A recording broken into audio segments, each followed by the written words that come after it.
Hello everyone. तो आज का हमारा टॉपिक है एंटी माइक्रोबियल्स।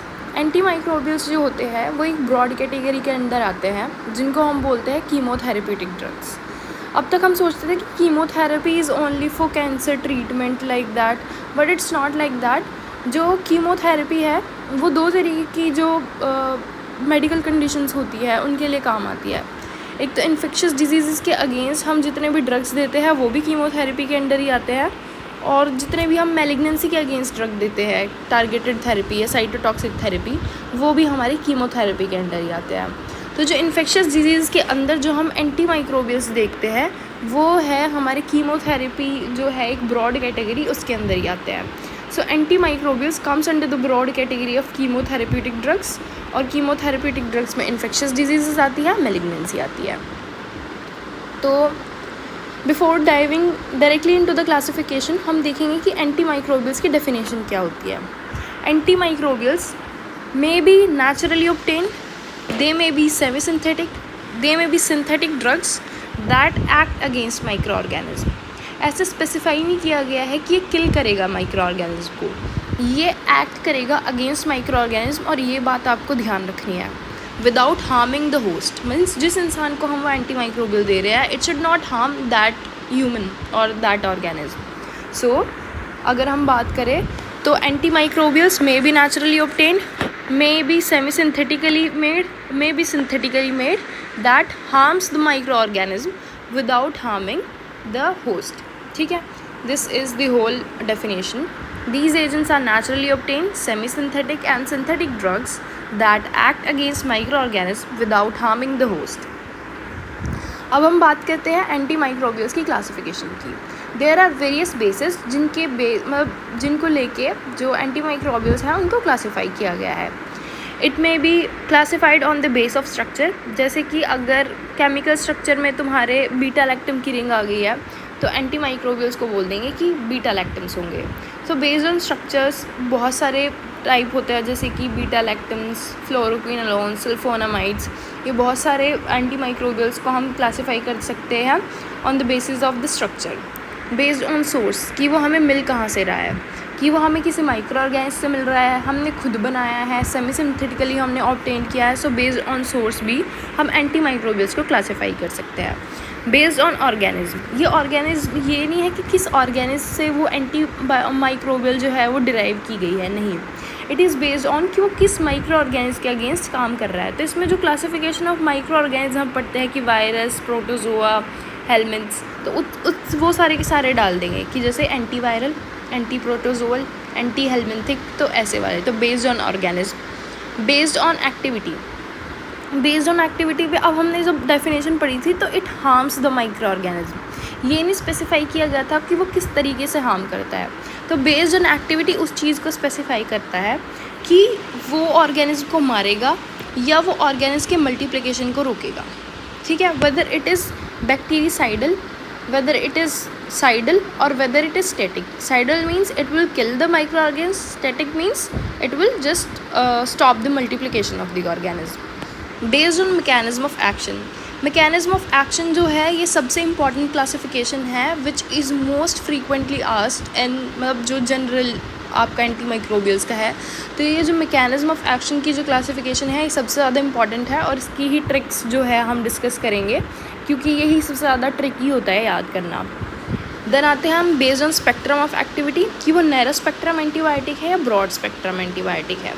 यूजुअली अगर देखा जाए तो नैरो स्पेक्ट्रम एंटीबायोटिक अगर आप देखोगे तो वो ज़्यादा स्पेसिफिक होती है फॉर अ पर्टिकुलर डिजीज़, लेकिन कभी कभी देयर आर सर्टेन सिचुएशंस जिनमें हमें ब्रॉड स्पेक्ट्रम एंटीबायोटिक्स जो होती है वो भी यूज़ करनी पड़ती है। तो अब जितनी भी मैंने क्लासिफिकेशंस इनमरेट करी है हम उनको एक एक करके डिटेल में पढ़ेंगे। तो एक बार दोबारा इनमरेट कर देती हूँ।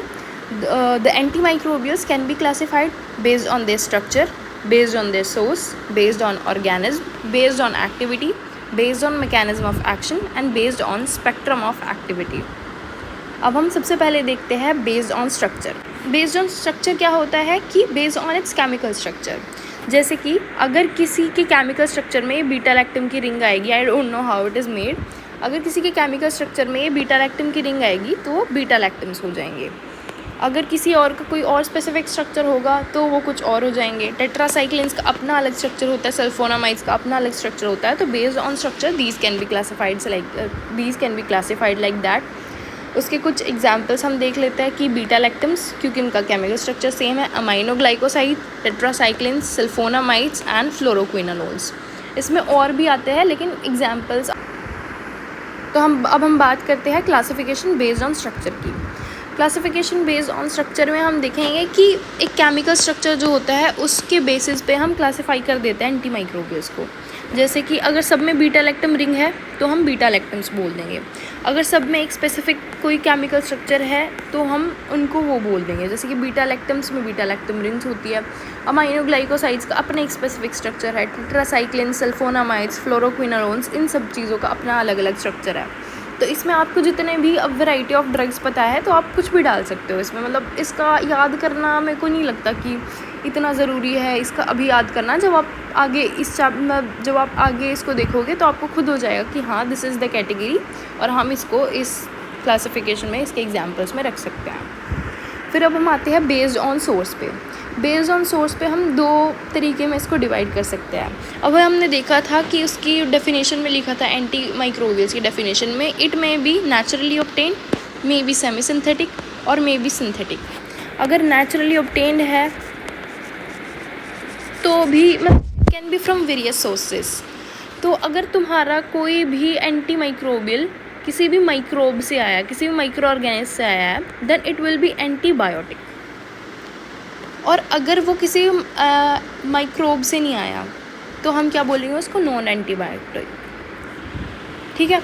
तो अगर तुम्हारा कोई भी जो एंटी माइक्रोबियल है वो किसी माइक्रोब से आया है then it will be antibiotic. अगर किसी भी माइक्रोब से नहीं आया है then it will be non antibiotic. अब हम आते हैं क्लासिफिकेशन बेस्ड ऑन ऑर्गेनिज्म, कि किस ऑर्गेनिज्म के अगेंस्ट काम कर रहा है आपका ये एंटी माइक्रोबियल। तो जितना भी हमने क्लासिफिकेशन देखते हैं हम एनिमल किंगडम में वो सारी की सारी डाल देंगे। बैक्टीरिया के against anti bacterial, anti viral, anti fungal, anti protozoal, anti helminthic, ये सारा का सारा डाल दिया कि उसी वैरायटी ऑफ ऑर्गेनिज्म के अगेंस्ट इट विल वर्क। अब हम आते हैं based on activity. Activity, it will harm the micro organism, ये बात लिखी है इसकी डेफिनेशन में। हार्म कैसे करेगा, इट में either hold the process of multiplication और इट में किल द माइक्रो ऑर्गेनिज्म। अगर ये मल्टीप्लिकेशन जो है उसको स्टॉप कर देगा so it will B static. Static means it is at a hold, मतलब वो ना हिल रहा है ना कुछ कर रहा है, मतलब जितना नंबर है उतना ही है। It is in its steady state. अगर बढ़ नहीं रहा है तो हम उसको मार भी नहीं रहे हैं बाहर से ड्रग्स लेके। और इट में भी साइडल कि हम किल ही कर रहे हैं माइक्रो ऑर्गेनिज्म को। अब होता क्या है, अगर हम उसका मल्टीप्लिकेशन रोक देते हैं तो यूजुअली नॉर्मल पेशेंट्स में क्या होता है कि हमारी बॉडी की जो इम्यूनिटी होती है, जितने कम ऑर्गेनिज्म होंगे उनके अगेंस्ट वो एंटीबॉडीज़ बना के या कुछ भी इम्यून रिएक्शन करके उनको ख़त्म कर देगी। लेकिन कुछ लोग ऐसे भी होते हैं immuno compromise people like HIV patient, जिनमें तुम्हारा डिफेंस मैकेनिज्म उतना ज़्यादा स्ट्रॉन्ग होता ही नहीं कि तुम माइक्रोब को किल कर दोगे। तो तुमने मल्टीप्लिकेशन तो रोक दिया लेकिन जितने ऑर्गेनिज्म पहले से प्रेजेंट हैं उनके अगेंस्ट तुमने कुछ नहीं किया ऐसे लोगों में। तो यूजुअली ऐसा होता है कि स्टैटिक ड्रग हम उन लोगों में देते हैं who are not immuno compromise, who are immuno competent, and हम साइडल ड्रग्स उन पेशेंट्स में देते हैं हु आर इम्यूनो कॉम्प्रोमाइज, क्योंकि उनके अंदर इतनी भी इम्यूनिटी नहीं है कि जो हमने मल्टीप्लाई करने से रोके हैं, जो static number of micro organism है वो उनको मार पाए। ठीक है। तो अगर आपके पास कोई ऐसा क्वेश्चन आता है कि HIV पेशेंट है तो आप उसमें बैक्टीरियासाइडल ड्रग दोगे या बैक्टीरियोस्टैटिक ड्रग दोगे, so you will be giving the cidal drug. अगर आपसे रीज़न पूछा जाएगा तो क्योंकि इम्यूनिटी नहीं है इंसान में, इम्यूनिटी नहीं है तो वो जितना अभी प्रेजेंट है उसको भी नहीं मार पाएगा, तो तुम्हारे सिम्टम्स आ सकते हैं। So this is the thing. तो अब हम देख लेते हैं बेस्ड ऑन एक्टिविटी, या तो साइडल होगा या स्टैटिक होगा। साइडल जो होता है वह माइक्रोब्स को किल करता है, जबकि जो स्टैटिक होता है it inhibits the growth of microorganism. Cidal जो होता है it's used in the treatment of immunocompromised person, and static it can not be relied upon if there is immunosuppression. अब cidal और static के हम examples देख लेते हैं। साइडल और स्टैटिक के एग्जाम्पल्स जब हम classification based on mechanism of action देखेंगे तभी भी मैं एक बार ब्रॉडली बता दूंगी। लेकिन जो साइडल है उसकी एक ट्रिक है, ये मैंने GRG सर से सुनी थी, तो that's why I am telling that trick only. इसमें मतलब मारता कौन है? जो बेवफा होता है। मतलब हिंदी मूवीज़ में ऐसे ही तो दिखाया जाता है कि बेवफा जो है उसके पेट में चाकू डाल दिया या उसको पॉइजन दे दिया, तो किल कौन करता है? बेवफा। तो बेवफा का BE एक साथ रखेंगे, VA एक साथ रखेंगे और फा का F और A अलग अलग रख देंगे। BE VA FA। BE से हो जाएगा बीटा लैक्टम्स, VA से हो जाएगा वैनकोमाइसिन, F से हो जाएगा फ्लोरोक्विनोलोन्स और A से हो जाएगा अमाइनोग्लाइकोसाइड्स। तो ये हो जाएंगे हमारे साइडल ड्रग्स जो हमने बताए हैं। बाकी स्टैटिक ड्रग्स जो होते हैं वो भी बहुत सारे होते हैं। I will be telling about those drugs later, जब हम classification based on mechanism of action देख लेंगे। एक और चीज़ मैं आपको बताना चाहूँगी कि कभी कभी क्या होता है कि जो स्टैटिक ड्रग्स होते हैं उनको अगर हम ज़्यादा कॉन्सेंट्रेशन में देते हैं तो वो साइडल इफ़ेक्ट शो करने शुरू कर देते हैं। जैसे कि chloramphenicol is an example to this. Means chloramphenicol is a static drug, लेकिन अगर हम इसका कॉन्सेंट्रेशन इंक्रीज़ कर देंगे तो it can act as a cidal drug also.